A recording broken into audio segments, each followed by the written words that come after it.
Prepare these items.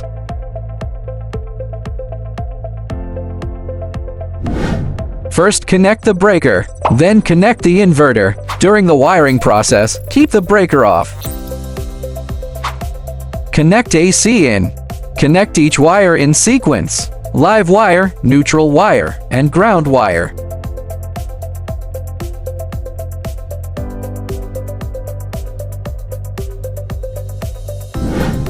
First, connect the breaker, then connect the inverter. During the wiring process, keep the breaker off.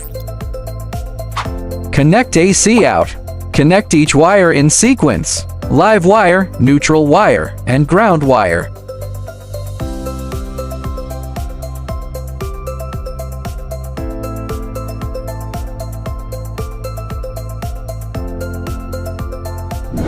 First, connect the breaker, then connect the inverter. During the wiring process, keep the breaker off.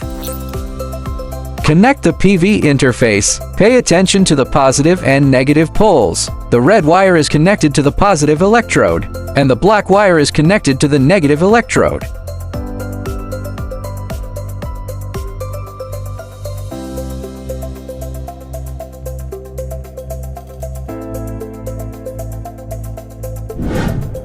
First, connect the breaker, then connect the inverter. During the wiring process, keep the breaker off. Connect battery interface. Pay attention to the positive and negative poles. The red wire is connected to the positive electrode, and the black wire is connected to the negative electrode. Wiring completed.